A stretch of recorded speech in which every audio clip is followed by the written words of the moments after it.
এই অবস্থায় যাচ্ছি, কারণ রাস্তার অবস্থা দেখতেছেন ভয়ানক লেভেলের কুয়াশা। আমি একটু খুব সেফলি চালাচ্ছি, দেখেন আমার সামনে পিছিয়ে মনে হয় তেমন কেউ নেই। ওরে বাবা রে, সাজেক মনে খাবারগুলো সব শেষ হয়ে যাচ্ছে। অত্যাশিত মতো কিনা আবার সাজেকও বাইকারদের জন্য নিষিদ্ধ হয়ে যায়।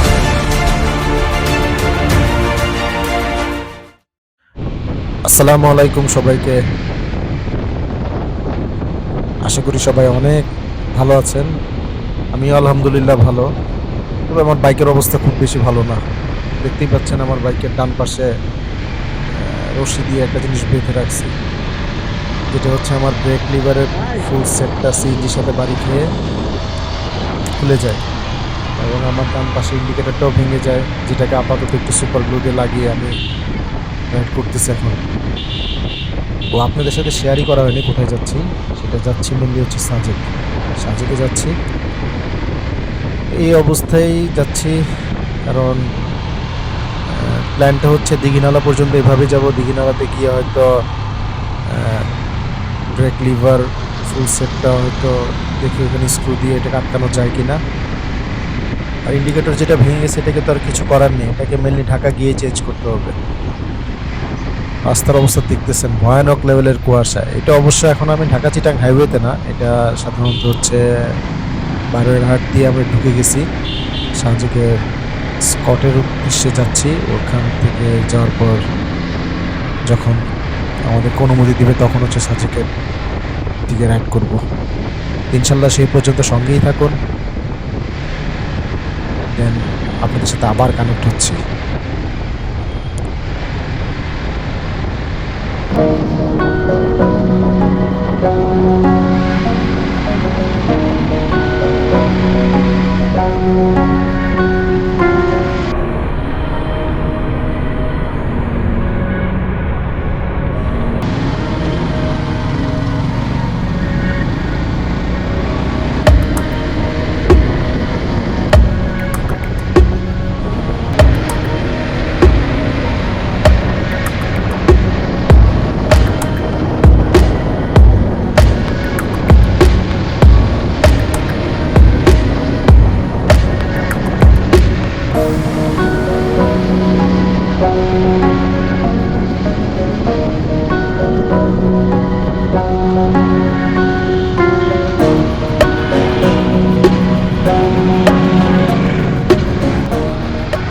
যাক আলহামদুলিল্লাহ, স্কটে আমরা টাইম মতো এসে পৌঁছাই এবং আমাদের যে ফর্মালিটিস আছে এগুলো ফুলফিল করে আমরা এখান থেকে পারমিশন যখন দেয় দেন আমরা সাজেকের উদ্দেশ্যে রওনা দিই।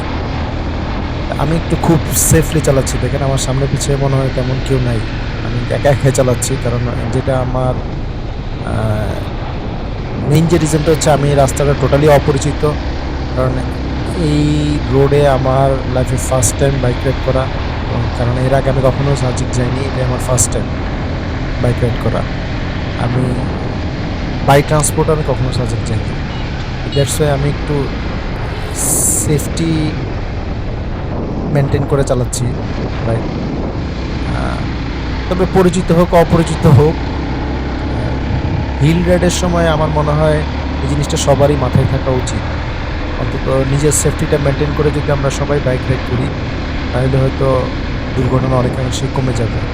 আর আসলে রাস্তাটা এতই ন্যারো, অপর পাশ থেকে যদি কোনো গাড়ি আসে, আর কিছু কিছু জায়গায় এমন টার্ন করা আছে যে বিপরীত পাশ থেকে কোনো কিছু আসলে অনেক সময় বোঝা যায় না, সে কারণেই আসলে এত সেফলি রাইড করা। যাই হোক, আমি আল্লাহ আল্লাহ করে আস্তে আস্তে আগাতে থাকি,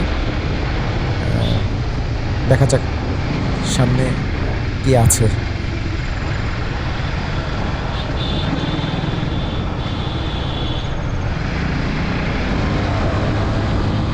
ওরে বাবা রে, রে ভাই,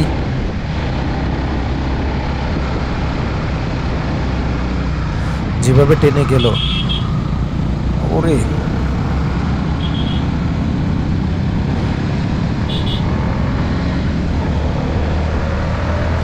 আমাদের অনেক তারা।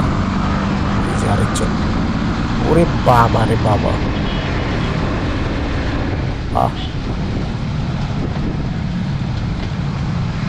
ভাই সাহেবদের রাইড দেখে মনে হচ্ছে সাজেকে মনে খাবারগুলো সব শেষ হয়ে যাচ্ছে, যত তাড়াতাড়ি গিয়ে ওনারা লাঞ্চ করতে পারে।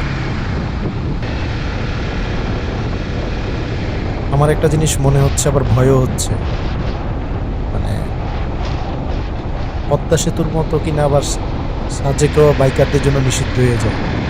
কারণ এখানে আমি যেভাবে রাফ রাইড করতে বাইকারদের দেখলাম, কিছু কিছু বাইকারদের, তাদের জন্যই আসলে টোটাল বাইকার ফ্যামিলিটা প্রশ্নবিদ্ধ হয়। তাদের কুকর্মের জন্যই বাইকারদেরকে অনেকেই খারাপ চোখে দেখে, এবং তাদের কুকর্মের জন্যই হয়তো একদিন এই সাজেকের রাস্তাও বাইকারদের জন্য বন্ধ হয়ে যেতে পারে।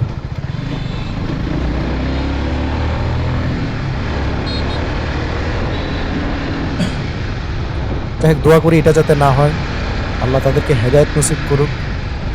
এর থেকে তার বেশি কিছু বলার নেই।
দুইটা দিন সাজেক থাকার পর এখন ঢাকায় ফেরার পালা। ভালোই লাগছে, খারাপ লাগে না। তবে একটা রিজনে একটু হতাশ, মনটা খারাপ। সেটা হচ্ছে আসলে সাজেকের যে কথাবার্তা শুনে আসছিলাম, হিউজ মেঘ, দ্বারা কিন্তু মেঘ এসে ভিজিয়ে চলে যায়, এগুলো আসলে এখন নেই। এটা মেন রিজন, এখন আসলে উইন্টারের সিজন। উইন্টারে আসলে এই ফিলটা পাওয়া যায় না। এখানে কটেজের যারা মালিক আছে তাদের সাথেও কথা বললাম, তারা বললো সাজেক আসার বেস্ট টাইমটা হচ্ছে আগস্ট সেপ্টেম্বরে। ওই টাইমে আসলে সাজেকে যে মেঘের যে ফিলটা ওইটা একদম টোটালি পাওয়া যায়। যাই হোক, এখন যে রাস্তাটাতে নামছে এটা খুব ভয়ানক রিস্কি একটা রাস্তা। এটা আসলে আমাদের গ্রুপ লিডার আমাকে বলে দিচ্ছে খুব সাবধানে নামার জন্য এই রাস্তাটা, কারণ অনেক দূর রাস্তা শুধু নামতেই হয়, ওঠার কোনো রাস্তা এখন নাই। অনেক দূর রাস্তা শুধু নিচের দিকে যাওয়া লাগে। হ্যাঁ, কিছু কিছু বাঁক আছে, অনেক টাফ। আমাকে যেটা বললো যে টোটালি ইঞ্জিন ব্রেকে ইয়ে করার জন্য, অন্য কোনো ব্রেক না ধরার জন্য। যাক, আলহামদুলিল্লাহ, ইনশাল্লাহ টার্গেট আছে নেক্সট ইয়ারের আগস্ট সেপ্টেম্বরে আসার। যদি আল্লাহ ভালো রাখে, সুস্থ রাখে, ইনশাল্লাহ আসবে। এবং সবাই ভালো থাকেন, অসংখ্য ধন্যবাদ সাথে থাকার জন্য। নেক্সট কোনো ব্লগে আপনাদের সাথে আবার ইনশাল্লাহ কথা হবে।